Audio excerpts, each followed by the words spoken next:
My name is Justine Ginsberg and I'm your host for Health Matters, a public health education show produced by the Farmington Valley Health District. Today we're going to talk about mental health first aid. When you think about first aid, we often think about our first aid kit or CPR, but how many of us actually think about first aid for our mental health?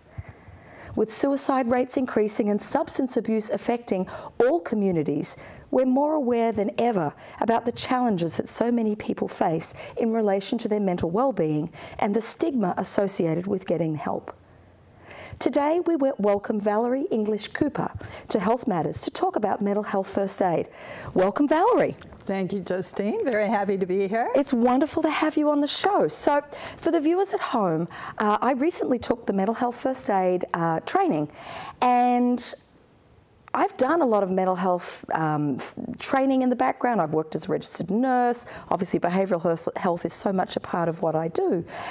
And it was such a unique and wonderful training program for the layman. Yes. So, firstly and most importantly, can you tell me why we need to take mental health first aid? Well, as you said, mental health first aid is for the layman. It's a community training. Mm-hmm. Really no requirement to take it at all, similar to CPR first aid. Many people call mental health first aid CPR for the mind. Uh-huh.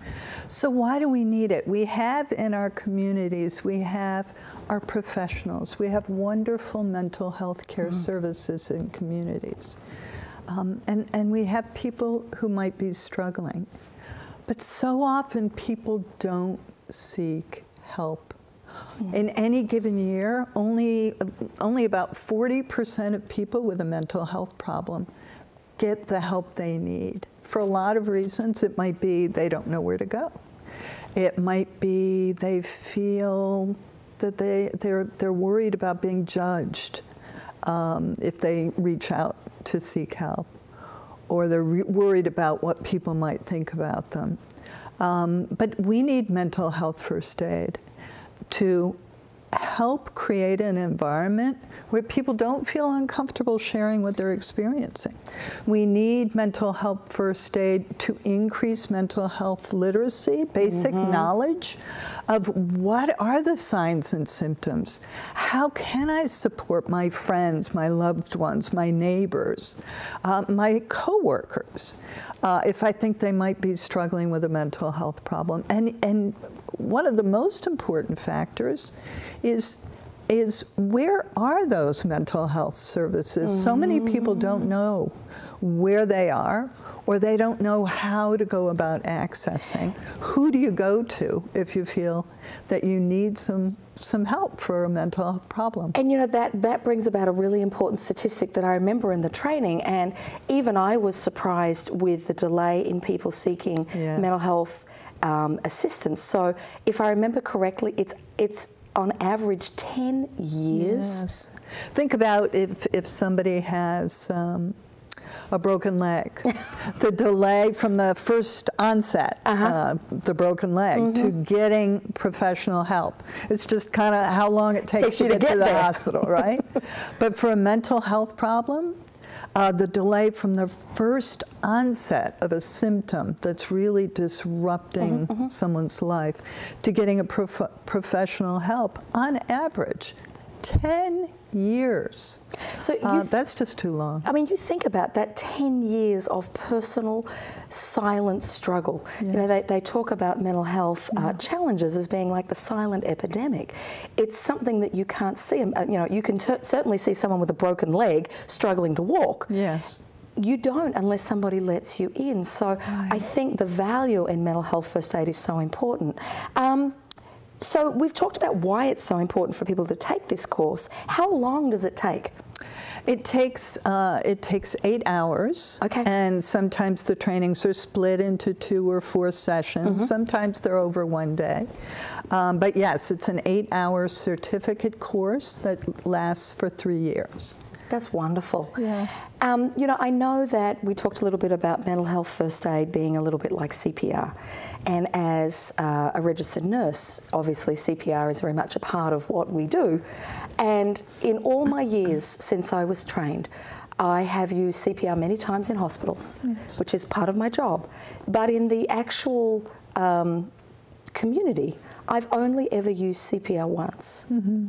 But since I have been doing QPR, and since I've been mental health first aid trained, I've used it many times. Yes. And what we don't realise is the interventions can be very subtle.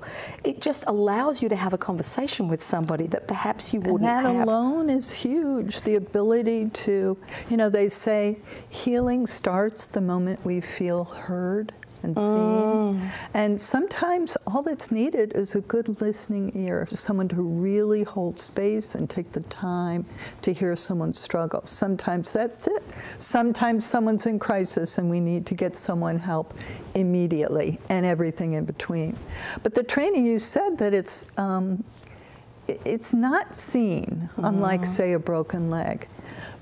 But that's what we teach, is that there are signs that you can identify when somebody's struggling. And we don't teach people how to diagnose. We discourage labeling, because don't we do it too much anyway? Absolutely, and that's the stigma. Yeah, how often do we say, oh, she's so OCD, or he's really manic today? And so we're not trained, it's inappropriate, and it can be hurtful to use those labels. But what we do is we do share some of the symptoms that can occur. But most importantly, rather than looking at symptoms and labeling people, we look at struggle. It's when somebody's life is impacted. That's what we notice. And then we lean in to help. And we also help with communication tools. And we have several scenarios. So we actually allow people in the training to learn the skills and practice the skills right there in the training. Wow, so in the training, what kinds of crises are covered? So recognizing we've got 8 hours, and I can imagine, you know, there's kind of a broad brush about a lot of the things. Very broad. Because, I mean, you think about, you know, the human psyche and behavioural health. I mean, the professors of behavioural health are still studying. The mind is a frontier we have yet to conquer. So what kinds of crises are we likely to be able to cover in that 8 hours? And you bring up a good point. Sometimes we say mental health first aid is really just an invitation to learn more, if you want to learn more, because we really can't teach a great deal in 8 hours, but we teach from how to recognize what does depression look like. And it doesn't always look like our stereotypes of what depression is often, but it's not always that way. Anxiety, what does a panic attack look like? And how can we support people who have a panic attack? Very common. 1 out of 5 people who have experienced a panic attack. Mental illness in general is very common. 1 out of 5 adults and 1 out of 5 adolescents will experience some sort of mental health disorder in any given year. And over the course of our lifetime, half of us will have a mental health disorder. So it is very, very, very common. And you know, I know that we have often talked on Health Matters, when we talk about behavioural health, about the importance of early intervention. And we know with mental health issues as well, the earlier we get in, the earlier we're able to have that conversation, the less likely that condition is to disrupt a person's life. You imagine going back to that broken leg. You know, from the time it happens to the time you get to hospital, you may have had, what, an hour's worth of interruption, and then you've got 6 or 8 weeks worth of healing.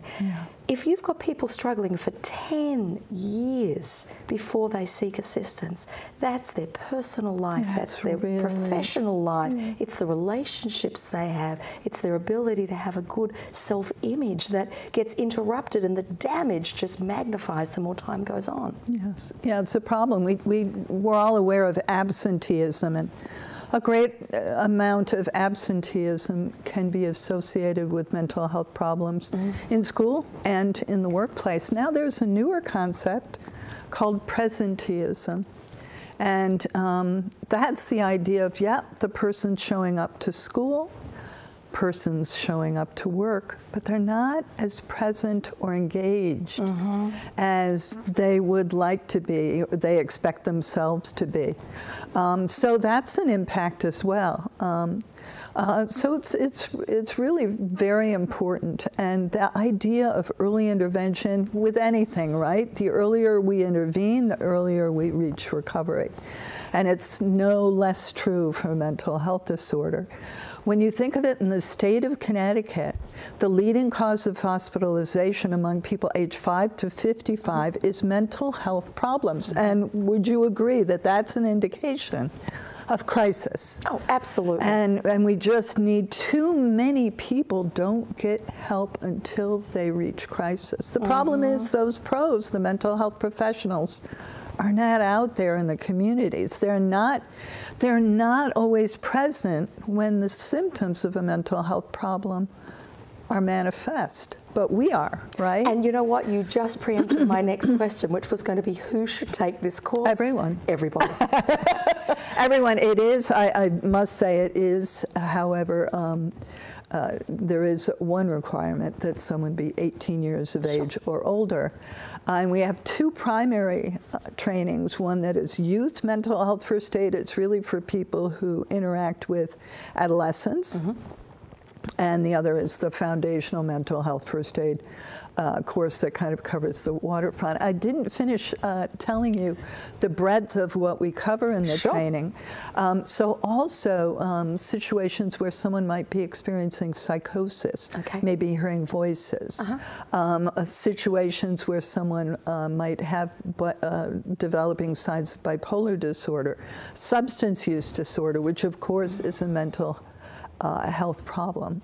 And look, I want to keep going, but I just want the viewers at home to recognize that the opioid epidemic that we're facing in this country and throughout the world, we often isolate it and look at it as purely a physical dependence. Yes. It is a physical dependence, but it is also a behavioral health and a mental health challenge. The two are forever combined with each other. And another reason this course is so important for everyone in our community to do is that we are facing the largest epidemic that we've seen, and trying to get on top of why so many young people are exposed to traumas and to the normal bumps and bruises that happen through development. And unfortunately, drugs of addiction are often there as a crutch when there's nobody else to talk to. That's so true. I just wanted to put that in there, because a lot of people ask us on Health Matters, what can they do? This opioid epidemic is terrifying. Terrifying for families. What role can I play? Get trained in mental health first aid. So I'm sorry to interrupt. No. Keep going.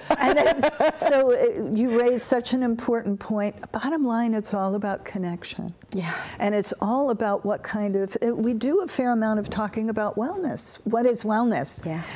Because it's really not a light switch. You're well and then you're not well.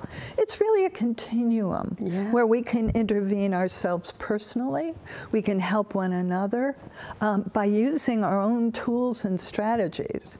I know we've talked about dogs and how you and I share that dogs are an important tool that I use, my two dogs, to help me feel kind of grounded. Yeah. But there's so many different tools, and we talk about them as well in the training.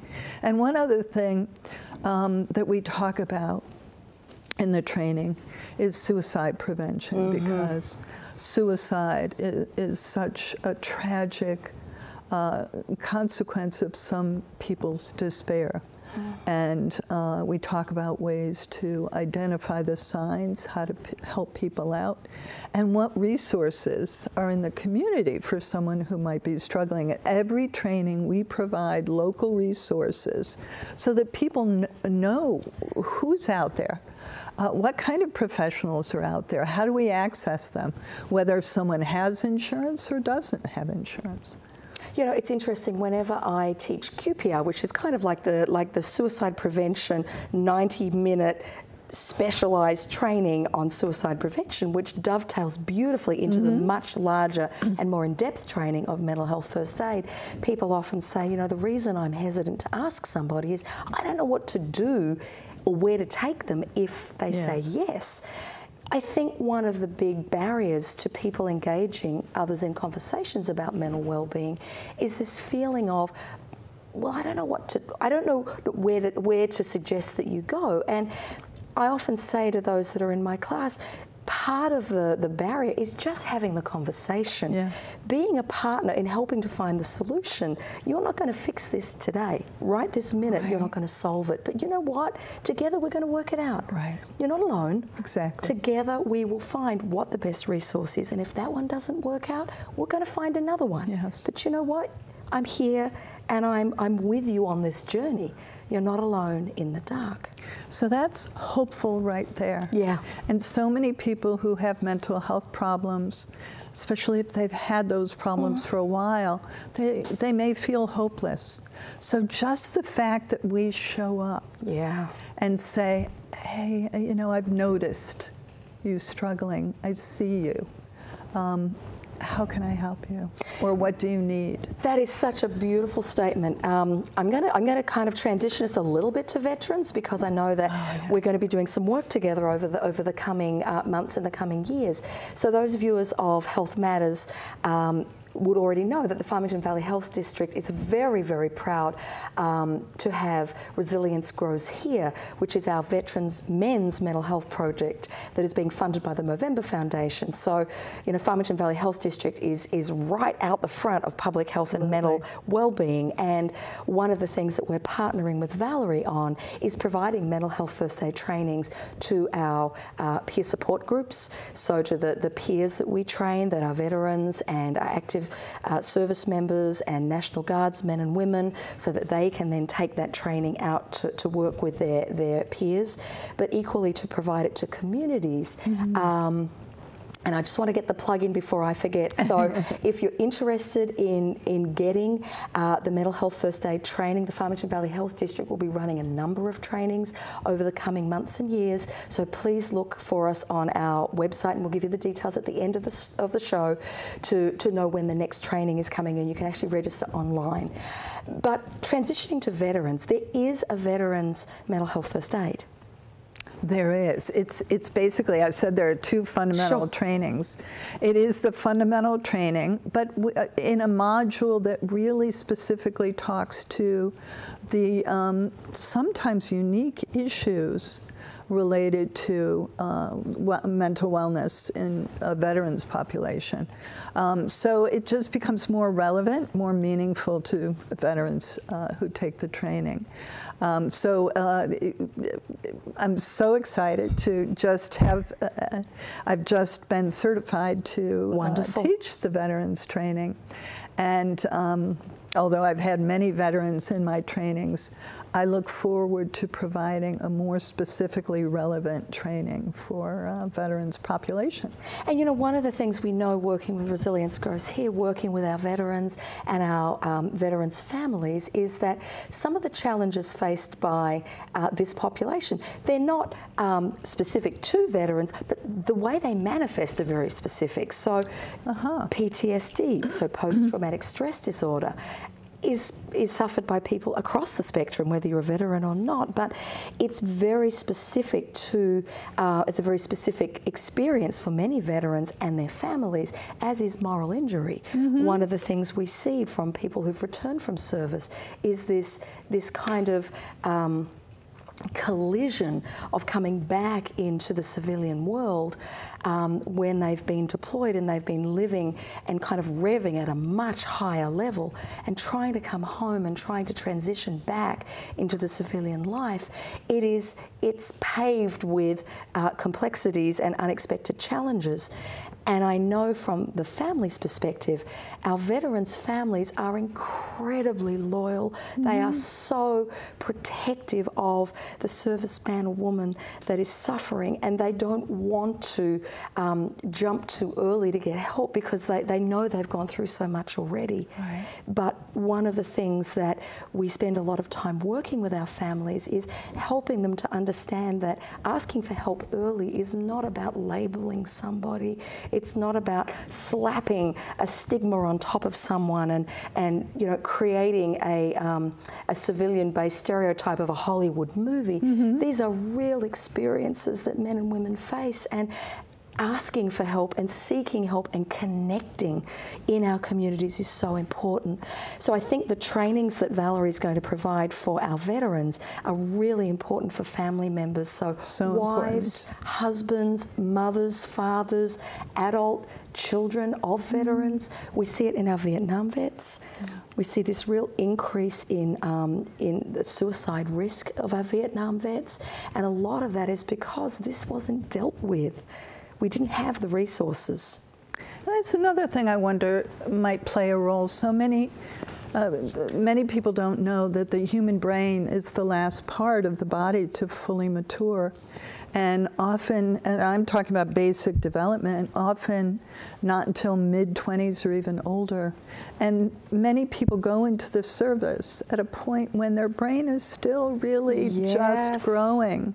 And I wonder if that may play a role as well, too.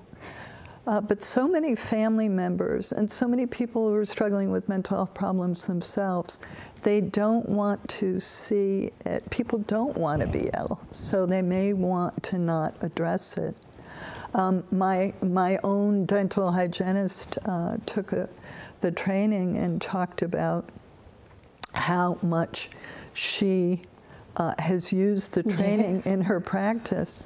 A pastor told me, you know, I was required to take CPR to become a pastor. Like you said, he said, luckily I've not used it in my work. He said, but I use my mental health first aid training every single day. So there really is not a group of people that I've trained who haven't really appreciated how it can work in their families, in their professional lives, and personally as well. Because we're all so busy every day. Sometimes we don't think about our own mental wellness, our own self-care, what we're doing to keep ourselves feeling well. And that is some of the evidence around the training has shown that people who go through the training end up having just a better sense of their own mental health needs. Absolutely. So believe it or not, Valerie, we are at the end of another show. How fast does that go? Before we finish, could you just introduce our little friend? We've got about a minute. So well, I just, knowing that your native country. Yes. Mental Health First Aid has just been around for a very short time, was founded in Australia in 2001, came to the United States just over 10 years ago in 29 countries, but this is the mascot for Mental Health First Aid. His name is ALGEE. It's for the acronym ALGEE, which is an action plan that we teach so people can think of it more easily and learn, go through the steps of how to support somebody. So that's ALGEE. So you're going to meet ALGEE at the Mental Health First Aid training that you're all going to log on to the Farmington Valley Health District website and enroll for. So Valerie, thank you for joining us. You're so welcome. Thank you. As we discovered today, our mental well-being is just as important as our physical health, but it's often something we don't talk about. Mental Health First Aid is an evidence-based program that skills the layman on how to best help someone facing a mental health challenge or emergency, reducing stigma and understanding that connecting those in crisis to the right care and support is just as important as knowing how to perform CPR. The Farmington Valley Health District and our mental health initiative, Resilience Grows Here, continue to bring training to communities that we serve to ensure that we talk openly about mental health challenges and create communities where support and assistance is given to those who are struggling with family and friends. For more information about Mental Health First Aid, you can contact us at our website, www.fvhd.org, or on our Facebook page, FVHD, or of course on the Resilience Grows Here Facebook page. If anyone you know is experiencing a suicidal thought, please feel free to reach out to the National Suicide Prevention Hotline at 1-800-273-8255 or seek assistance at any major hospital or emergency department. Please remember, suicide prevention is everybody's business. Thank you for watching today, and until next time, remember your greatest wealth is your health.